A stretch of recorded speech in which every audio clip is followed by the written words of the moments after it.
ओम शांति। कैसे हैं आप सभी? खुश मौज बहार, सदा बहार, कभी कभी के नहीं। चलिए, आज एक बहुत ही सुंदर जीवन से जुड़ी हुई एक कहानी, इसमें निचोड़ है जीवन का, समझ है और सार है जीवन का वर्तमान समय को देखते हुए। छोटा था तो बहुत सारी कहानी वगैरह सुनने को सौभाग्य मिला।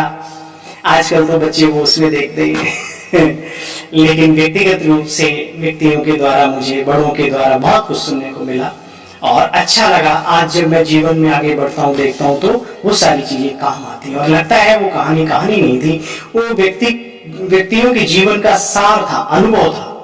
तो सोचा कि आपके साथ भी शेयर करता चलूं चलते चलते इसके माध्यम से।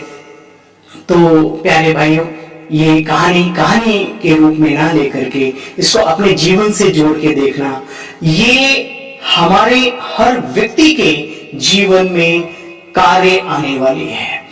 अगर हम थोड़ा सा मनन चिंतन करेंगे तो पाएंगे पग पग पर ठग लगे हुए हैं, तेरी गठरी में लागा चोर कहां सोए, कहावत है ना।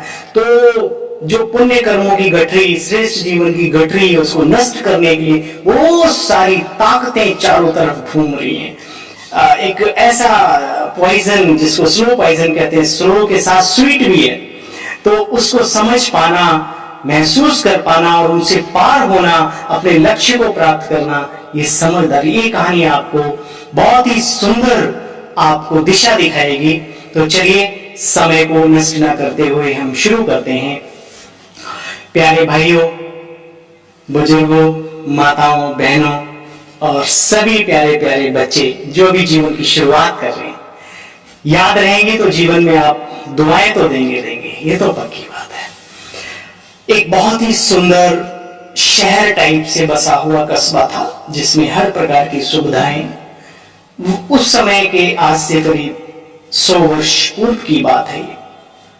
और वहां पर एक सेठ धनपत राय, बहुत ही समझदार, विवेकवान, नम्र चित्त, बहुत ही सादगी पूर्ण लेकिन बहुत समझदार व्यक्तित्व के धनी रहते थे।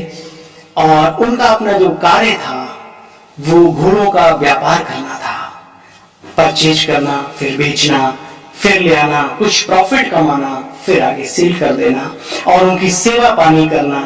तो क्या होता है कि जीवन में आप हमेशा याद रखो, एक व्यक्ति कुछ भी हो, कभी न कभी तो बिजी हो ही जाता है। फिर उनके अंदर ये भी रहता था कि कब तक हम रहेंगे। समझदार व्यक्ति वही जो अपने पैर रुकने से पहले अपने जो और पैर हैं उनको वो तैयार कर दे, जो तैयार होने के लायक है। तो उन्होंने एक संकल्प लिया कि चलो अपने पुत्र को आज जहाँ मार्केट लगती है, मतलब इनकी घोड़ों की, ऊंट की, हाथी की, मतलब जो भी जानवर होते सबकी, तो क्यों नहीं इसको भेजा जाए और घाटा नफा तो बात की बात है, थोड़ा अनुभव तो प्राप्त करके आएगा, देखेंगे इसकी बुद्धि का लेवल क्या है। और उसको कहा कि पुत्र, जो सबसे अच्छा घोड़ा है इसको तैयार करो, बढ़िया से साफ सुफ करके इसकी मालिश मुलिश करके इसमें रंग रोगन करो और अच्छे से इसको सजाओ, जो भी इसके ऊपर डालते हैं सब बढ़िया फर्स्ट क्लास सजा सुजू के। बोला लगाम पकड़ो, बैठो बेटे और फलानी जगह जाना, भूल जाओ तो पूछते पूछते चले जाना मंजिल पे और वहां पर इसको बेच के आना। बोला पिताजी वो तो सब ठीक है, लेकिन ये कितने का बेच, हम तो कभी गए नहीं। बोला बेटे एक काम करो, तुम 500 रुपए का बेच के आना। घोड़ा तो गजब का था, जमाने के 500 रुपए आज के 5 लाख के बराबर। तो कहा ठीक है पिताश्री, कोई दिक्कत नहीं। बोला बेटे एक काम करना, जब आप जाओगे तो अनेक प्रकार के लोग आपको मिलेंगे, तो सीधा मार्केट में जाना और वहां जहां बहुत सारे घोड़े खड़े हों वहीं खड़े होकर के किसी व्यापारी से मिल लेना, जो अनुभवी हो, बुजुर्ग हो, उसी के पास में खड़े हो जाना। मुझे मार्केट में सभी जानते, मेरा नाम लोगे कि मैं उनका पुत्र हूं, तो आपके साथ धोखा नहीं होगा। बोला ठीक है पिताजी, और कुछ? बोला ध्यान रखना ठग बहुत है, पग पग पे ठग है उस मार्केट में, और हो सकता है तुम्हें मेले में पहुंचने भी ना दे, मेले की शुरुआत में ही आपको वो कुछ खरीदने की बात है। बोला ठीक है पिताजी, कोई नहीं, अब आपने समझा दिया तो मैं चला जाऊं। लेकिन ठग भी बड़े होशियार होते हैं, वो भी अगर ताला आप बनाते हो तो चाबी उनके पास होती है ये ध्यान रखना दुनिया में। तो कोई बात नहीं, चलते चलते वो चला, घोड़े पे बैठ के शाम से जा रहा था, भाई बेचूंगा, फिर 500 लाऊंगा, फिर पिताजी के हाथ पे रखूंगा, फिर पिताजी मुझे आशीर्वाद देंगे, वाह शाबाश बेटे, वाह मेरे पुत्र, वाह रे शूरवीर, तू पक्का सेठ निकलेगा। हाँ, खुशी से जा रहा था आराम से, तो अचानक एक व्यक्ति मिला, बोले ओ भाई कहाँ जा रहे हो, यार मुझे भी साथ ले चलो, कहाँ जा रहे हो। बोला नहीं, वो मैं घोड़ा बेचने जा रहा हूँ। क्या बात है, तुम तो आ रहे हो, तुम आओ। बोला नहीं, चलो साथ नहीं छोड़ो। अच्छा एक बात बताओ, तुम फलाने सेठ के बेटे। बोला हाँ। तो वो आज नहीं आए। बोला मैं उनका बेटा हूं और आज वो बिजी हैं।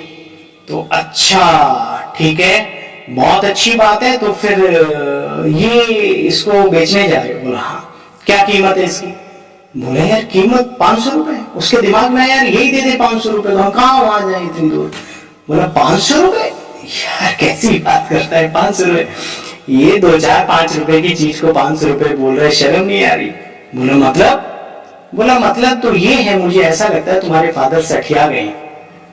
अरे इस मेमने के बच्चे के कहीं 500 रुपए मिलते हैं। बोला मेमना, मेमना मीन्स। बोला अरे वो बकरी का बच्चा लेके घूम रहा है, उसके ऊपर चढ़ और गया फालतू में।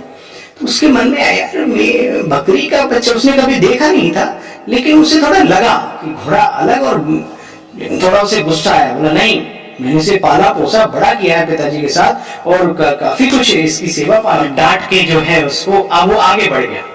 आगे एक और व्यक्ति मिला था, टीका शिका लगा के, थोड़ा सा दाढ़ी वाड़ी थी उसकी, थोड़ा बड़ी उम्र का। बेटे कहाँ जा रहे हो। उसने कहा भाई ऐसे ऐसे। तो उसने भी वही बात रिपीट की। बोला यार वो पैसे वैसे तो ठीक है, वो कोई बात नहीं, लेकिन मेमने के बच्चे को तुम घोड़ा कहते हो ना, ये मेरे दिल के अंदर बात उतरी नहीं। डाउट में पड़ गया, आप सार समझ गए। फिर एक आगे एक और मिला, उसने भी वही बात रिपीट की। वो भोला भाला बोध बालक वो चक्कर में पड़ गया। बोला यार लगता है हमारे पिताजी ही झूठे हैं। अरे क्योंकि जो भी मिलता है, चलो एक झूठा हो सकता है, 2 हो सकते हैं, 3 हो सकते हैं, ये सारे ऐसे थोड़ी हो सकते हैं। थोड़ा ख्याल आया मुझे और आगे बढ़ा। उससे एक थोड़ा सा ओल्ड एज का व्यक्ति मिला। बोले पुत्र क्या बात है। उसने भी वही बात की।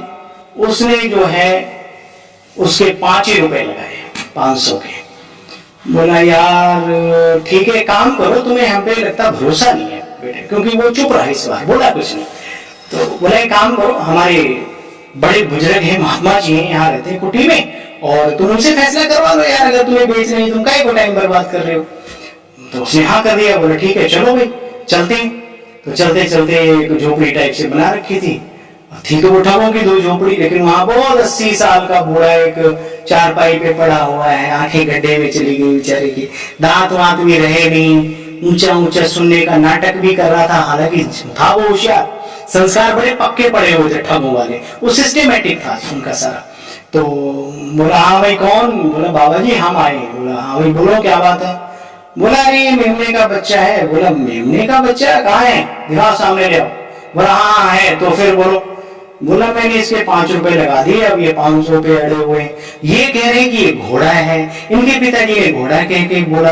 अब वो कई बार क्या होता है कि अपने घर में लोग जो पालते हैं आजकल, स्वान माने कुत्ता, तो उसको भी लोग शेर सिंह नाम दे देते हैं। तो मुझे लगता है मेमने के बच्चे को घोड़ा नाम दे दिया है। ये बच्चा बेचारा परेशान है, अब इतना महंगा कहाँ बिकेगा, और ये तो पूरा दिन इसका ऐसे जाएगा।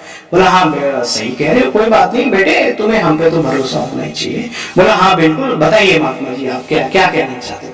बोला देखो दोनों बैठो, इधर बैठो, ठीक है। देखो ऐसा है ना, तुम्हारे 500 ना इसके 5, मैं फैसला करूं मानोगे। बोला हाँ बिल्कुल। बोला 7.5 रुपए दे दो तुम। बोले ये तो ज्यादा है महात्मा जी, आपने आज फैसला सही नहीं किया, 7.5 रुपए। बोला मैंने कहा ना जुबान मेरी या तो आते नहीं मेरे पास। कुल मिला के 7.5 रुपए में वही घोड़ा बेचकर वापस खुश होते हुए बहुत ही आनंद में वो घर पहुंचा। बोला अरे आप आ गए। बोले हाँ पापा मैं तो आ गया। बोला वो मार्केट पहुंचे थे या रास्ते में, उसे थोड़ा डाउट हुआ। बोला वो पापा वो रास्ते में पिताश्री बेच दिया मैंने। बोला कितने का। बोला ये पैसे। ये तो उसने सारी कहानी बताई। बोला पुत्र मैंने बोला था इस सफर में पग पग पे ठग हैं, समझाने के बावजूद भी तुम समझे नहीं। अरे वो ठगों का गिरोह है जो वन बाई वन तुम्हें मिलते हैं, तुम्हारे लक्ष्य से तुम्हें भटका दिया उन्होंने। आगे से ध्यान रखना। चलो अब ये कहानी हमें क्या बताती है, आप बहुत गहराई में जाएं। जब आप बहुत उत्तम लक्ष्य लेते हैं जीवन का, कई लोग आते हैं, अरे ये क्या, ऐसा भी कभी किसी ने किया है क्या?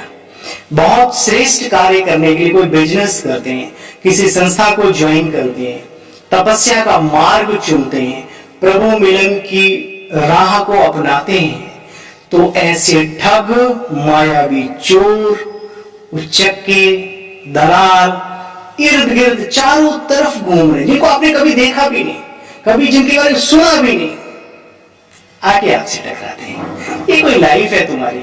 अरे बिजनेस करना है तो बड़े होके करो, तपस्वी बनना है तो वृद्ध होके बनो। अरे तुम ये क्या कर रहे हो? अभी खेलने खालने की उम्र है। अच्छे खासे लक्ष्यधारी बच्चों को बहुत अच्छे खासे पढ़ाई में मगन है, उन्हें कोई उनका मित्र मिल जाता है, मित्र नहीं वो असली शत्रु होता है, ऐसे कोई और मिल जाता है, थोड़ा उम्रदार भी मिल जाता है, उसने उम्र में जिंदगी में खुद तो कुछ किया नहीं होता है, लेकिन वो दूसरों को भी करने देता नहीं है। वो जैसे हम हैं, हमसे आगे ना बढ़े, ऐसी बहुत सारी चीजें आप सब रोज फेस करते हैं, रोज। तो ऐसी अबोधता, ऐसा बचपना किसी काम का नहीं। अपने जीवन के जिम्मेवार बनो। रोज रोज कोई आपको समझाएगा नहीं, रोज रोज कोई आपको संभालेगा नहीं, रोज रोज कोई आपको बताएगा नहीं। आपने अपना रास्ता चुना, अपना लक्ष्य चुना, अपना कार्य चुना, अपना जीवन चुना। दूसरों के कहने पर डाउट में क्यों आते? जैसे वो डाउट में आ गया ना, उसने अपने फादर को रॉन्ग समझना शुरू कर दिया, जबकि राइट थे वो। ऐसे ही होता है कभी कभी हमारे समाज में। कुछ ऐसे बच्चे हैं संग दोष में आकर के, ठगों के उसमें आकर के अपने माता पिता को बुरा मान जाते हैं, अपने हितैषियों को दुश्मन मान बैठते हैं, और अपने जीवन को 7.5 रुपए में अपने लक्ष्य को सौंप के आ जाते हैं, उनके मजे हो जाते हैं। उन्हें एक व्यक्ति मतलब, तो ये स्टोरी, ये कहानी बहुत लंबी नहीं थी, बहुत छोटी सी थी, लेकिन सुनने के लिए ही नहीं बल्कि समझने के लिए और जीवन भर के लिए। ये पग पग पर ठग, क्या पग पग पर ठग, ये याद रखना और समझदारी से चलना, यही समय की पुकार है। आज आपके हितैषी कम होंगे, ठगों की संख्या बहुत ज्यादा होगी। आप बहुत अच्छे कार्य में हैं, लेकिन लोगों को अच्छा नहीं लगता। अपना उल्लू सीधा करने के लिए वो आपको उल्लू बना देते हैं, ठीक है? बस हमारे हृदय की यही कामना थी इस स्टोरी को सुनाने की, कि जो चीज हमारे बड़ों ने पार की वो हम ना पार करें। आने वाले हमारी जो फसल है वो उस चीज का सामना करने से पहले सजग हो जाए, समझदार हो जाए और अपने लक्ष्य को प्राप्त करे, उन्नति को प्राप्त करे, जीवन के आनंद को प्राप्त करे, हर शक्ति को, हर जीवन की जो निधि है उसको प्राप्त करे और जीवन का आनंद ले। चलिए इन्हीं शब्दों के साथ मैं अपनी वाणी को विराम देता हूं। आशा करता हूं आपको ये बहुत अच्छी लगेगी और दिल को छू गई हो तो जरा मोबाइल को भी छू देना, आप समझ गए होंगे। इशारा काफी होता है समझदार के लिए। Thank you. ओम शांति, नमस्ते, प्रणाम।